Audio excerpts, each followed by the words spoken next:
Hi, this week we're going to solve a few more problems from Chapter 4. Chapter 4, one of the big ideas here is Newton's second law, and we typically call these dynamics problems, although as you'll see, sometimes the object may be at rest, may be moving with constant velocity, may be accelerating. As we do these problems in these videos, try to watch the general set of steps that are used to solve these problems. There's a similar process, and if you can learn to follow that, it'll make these ones a lot easier.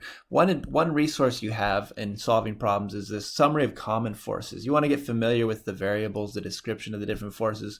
In particular, this tells us if there's a formula for the magnitude, tells us how we can determine the direction of a force if there is a description for it, and it allows us to categorize the forces into two types, the non-contact and the contact forces. So we'll use this, something good to get familiar with here. All right, so take a moment, read this problem, and we'll go ahead and get started. Part A and B are in one case where we have friction with the surface of the ice and the sled. Part C is where we neglect the friction. So part C is a different type problem. We'll start with part A and B. So the first thing you always want to do when you're doing a Newton's second law program is identify the object that you're going to analyze and then start drawing a picture of the object with anything that's touching it so you can identify what forces act on that object. In this case, we have a rider that is dragged along a sled, and that's going to be our object here, right? So this whole thing, we can consider this to be one object, and we want to look at everything that might be touching it and try to identify the forces that act. Now I've written down two broad categories of forces that'll help us look at our picture and identify what the forces are that are present. The first one is a non-contact force, and that's the gravitational force. And if we look at the list here, gravity at the surface of the Earth, as we're dealing in this problem, we know we have a formula for the magnitude of it. It's equal to the mass of the object times the gravitational acceleration constant, and it always points straight down towards the center of the Earth. So I like to do that one first. So we can go ahead and draw our gravitational force here. I'm going to just draw it straight down. This is the force of gravity. Next thing, we're looking for any external objects that touch our object of interest, and we're going to see if there's a force associated with those. So I've got a rope attached here, and we can see that in fact there is a tension force. And if we look at the list here, we look at tension, and it says the direction is parallel to the rope and away from the attachment point. There's no formula for the magnitude, but we can see it is going parallel to the rope and away from the attachment point. So that makes sense. Next, we're going to see what else is touching our object. Well, we have a surface here. The ice surface, right? And anytime you have a surface, there's two possible forces you could have. You could have what's called the normal force, and you could have a frictional force. So if we look at the list again here for normal force, there's no formula for the magnitude, but it's always perpendicular to the surface, and it's going to be pushing from the external surface onto our object. So if we're going to go ahead and draw that, here is the surface, right? And so it's going to be perpendicular to that. So that means that our normal force is going to go upwards. I'm going to call it F sub n. Finally, we also, whenever we have a surface, we may have frictional forces. And in this case, we know we do because it says that there is a coefficient of kinetic friction. Now to figure out the frictional force, we can refer back to our list of forces. Kinetic frictional force, here it is. There's a formula for the magnitude of the kinetic frictional force, and the direction is parallel to the surface and opposite the direction of motion. So going back to the picture here, we see the surface there, and the motion is towards the right. Therefore, the frictional force is going to be in this direction. We write that as a little f sub k. So now we've got all our forces. So that's the first step. Draw your picture, identify the forces. Anything else touching the object? No. We're ignoring air friction. So that's it. We've just checked off the box for the non-contact forces and the contact forces.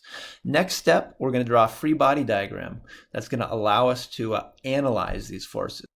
So the free body diagram is a simplification. We replace the object with just a dot, and then we go and we draw all the forces that act exactly as they appear. So here's your gravitational force. Here's your tension force. Here is your normal force, F sub n. And finally, we've got the friction force. Kinetic friction, f sub k. Now after we've drawn the free body diagram, the next step is to choose an xy coordinate system that we can use to figure out the components of the vectors. So I'm going to choose the standard coordinate system here. So I've got my plus y here, and I've got my plus x in this direction. And you can see that I've chosen this one because look at the vectors here. Fn, Fg, Fk, they all align with the axes. Those are our simplest vectors to figure out the components. The vector t, well, we're going to have to do a little trig here. We see that it makes a 30-degree angle there, right? And so we can actually do a little trigonometry with that one. And so the next step is to go ahead and make a table of all these forces and to figure out the x and y components of each and to see which values we have numerical data for. So I've made a data table to help organize the x and y components of the forces here. Now notice I also included the acceleration below. It's not one of the forces, so I've kind of identified it with a double line. It's different, we want to keep it separate. But if we know what the acceleration is, it's good to write it down or figure it out. In this problem it says dragged along in part A, how strong must the man pull on the sled to maintain constant speed? What does constant speed be in this case? Same direction, same speed. That means 0 acceleration. So we can aside here note that a is 0. And because of that, we can say that the ax and the ay components are both 0. So we can put this into the table. Now looking at the free body diagram, we see that the normal force, the gravitational force, the kinetic frictional force, they're all aligned with the axes. So that makes it easy. For the gravitational force, it's going to be 0 in the x direction. For the tension force, that one we have to do trig. For the normal force, it's going to be 0 in the x direction as well. And for the kinetic frictional force, it's going to be 0 in the y direction. So we've already got a lot of information. Now, once we look at the forces that are parallel to axes, if we think of the magnitudes of these forces, Fn, for the gravitational force, Fg, for the kinetic frictional force, Fk. These are the magnitudes of these forces. All of the magnitudes going to go in the column where that arrow is directed, right? So the normal force, it's going to be, all of it is going to be right here in the plus y direction.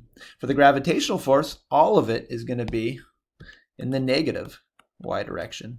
And for the kinetic frictional force, all of it is going to be in the negative x direction. Now, I'm going to go check and see if I have formulas for any of these forces. Do we know a formula for any of these forces? Let's go look at the list. Gravitational force, we do. It's equal to mg.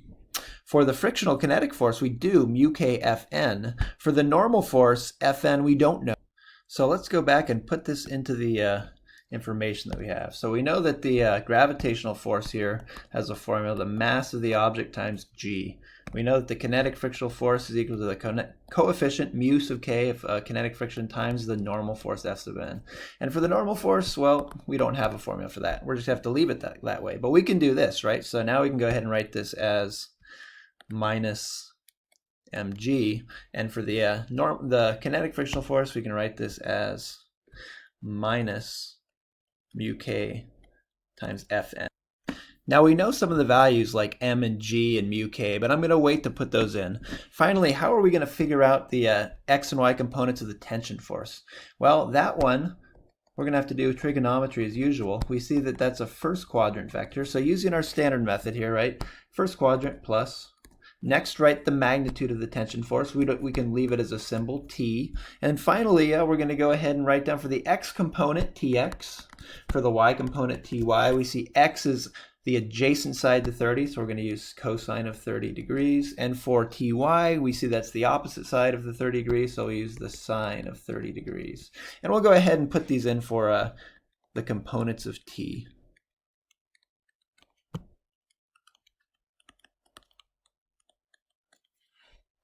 At this point, we have completely filled our data table, and we are ready for the next step, which is to apply Newton's second law here. So Newton's second law, the mass times the acceleration is equal to the sum of the net forces. We want to think of this as two equations. One for the x direction, it's a vector equation, and 1 for the y direction. Of course, m is the same in both cases because it's a scalar. Now, how are we going to go ahead and use these? Let me focus first on the x direction equation. So the data in the table is directly going to be inserted into Newton's second law. So for the acceleration, we take this and plug it in right there. For the forces, this sum sign here, that means that we need to add together all of these components. So we're going to put those sum together there. So when we write this out, okay, we got the a is 0. Great, that cancels out that side. So we got a 0 is equal to, add up all the forces, I've got a 0 plus a t cosine 30 degrees plus another 0 plus a negative mu k times Fn. All right, so there's our first equation. We're going to leave it there for a second. Now we're going to do the same thing for the y direction, right?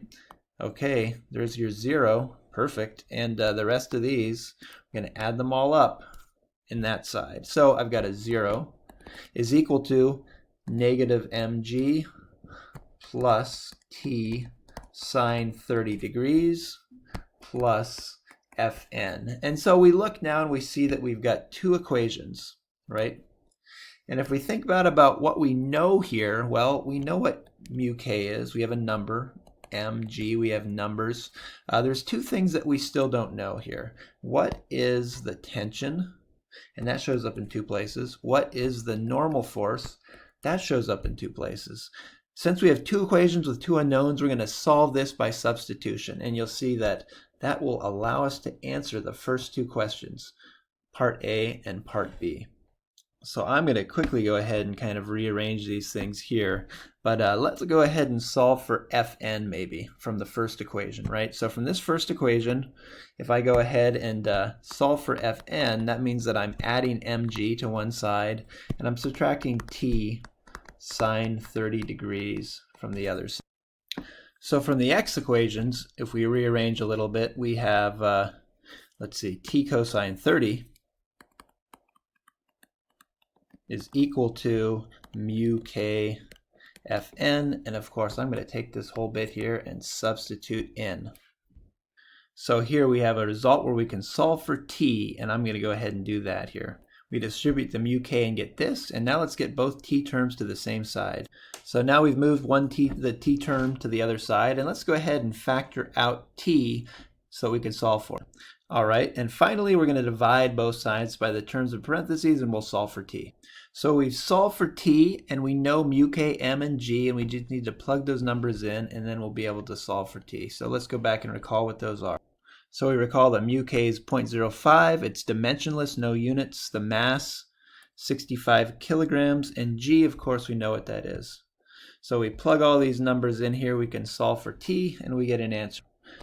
T is equal to 35.7 newtons. So that's the magnitude of the tension force there. Now, to get the normal force, we can easily go ahead and just substitute this number right into our equation up here. If we do that, the normal force Fn, that's going to be equal to the mass gravity minus t sine 30. Let's put all those numbers in. So we plugged in the numbers for Fn, and we come out with 619 newtons, the strength, the magnitude of the normal force. So there we've just solved for part A, what is t, and part B, what is the normal force. Now to do part C, we're going to do real quickly here, because part C is just slightly different. It says that the kinetic frictional coefficient mu k is 0, which means that if this is 0, there's no kinetic frictional force. And so all we do essentially is we remove this force, and we said that t has the same strength, so we're going to use the same table as before. We're just getting rid of the Fk, and now we don't know what the acceleration is. So let's go ahead and use the same table and put in that data. So again, this is 0, so we can ignore the kinetic frictional force, and now the acceleration is not necessarily known anymore, but we can draw it I don't put it right on the origin, but I'll draw the direction. We know that the object is going to move in this direction because it's not going to come off the surface of the ice. It's not crashing through the ice or floating up away from the ice. So it's going to be in the x direction. That means that we know the acceleration, for example, in the y direction is 0. And we may not know what this x component is. That's all right. We'll figure out what it is. And so from here, we're going to go ahead and just quickly put this data back into our equations, Newton's second law. Of course, mg hasn't changed, and we said the tension force is the same.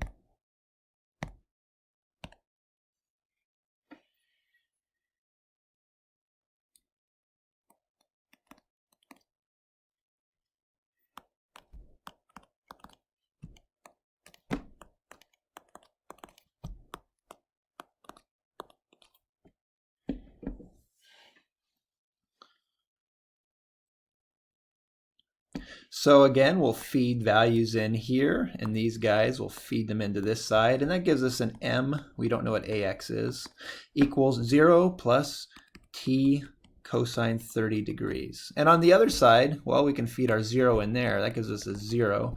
And this information here, we're going to feed it in, so we get a minus mg, we get a plus t sine 30 degrees, and we get a plus Fn. Now to calculate a sub x, it turns out we don't actually need this second equation here because we have said that the tension's the same, and so we can directly solve for ax here. We just go ahead and do a little bit of algebra here, divide by m on both sides, plug in our numbers, and we'll solve for a sub x.